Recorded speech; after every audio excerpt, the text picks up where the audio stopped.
Hello and welcome to this week's midweek devotional. Moving up to the North Woods has reintroduced me to an activity that I haven't enjoyed for probably 20 years. I'm here at the Windman Trails, mountain bike trails in Winchester, Wisconsin. And I'm at this section of trail where there is a junction with many choices of trails to choose from. And as I think about these trails and choices, it occurs to me that our lives are always filled with these occasions to choose a career path, to choose what college we're going to go to choose even who our spouse is going to be. And so as a Christian, a lot of times we ask, man, what's God's will for my life in these choices? And we often spend a lot of energy agonizing and stressing over some of these choices. But I want us to consider one of Jesus' teachings from this past week's sermon.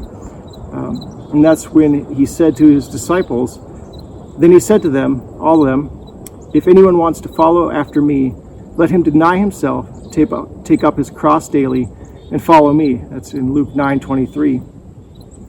Now I'm fairly certain that Jesus didn't intend for his disciples to pick up a literal cross and move you and I, as disciples, to pick up a literal cross, move to Israel and walk the paths that Jesus walked for the rest of our days.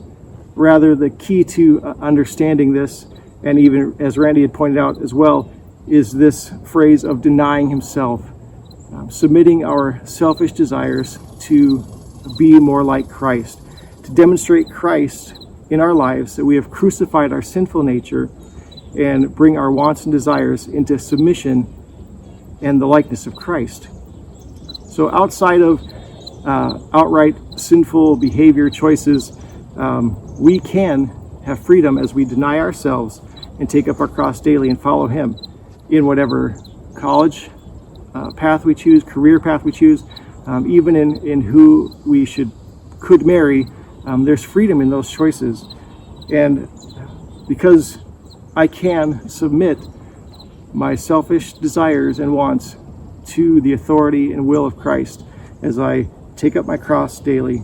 And so as I look at these trails, I have freedom to choose Send It, or I have freedom to choose Bridge or Twins, because in any circumstance I can submit my desires to Christ and walk in obedience with him in these choices. So let's take up our cross, let's deny ourselves and take up our cross daily.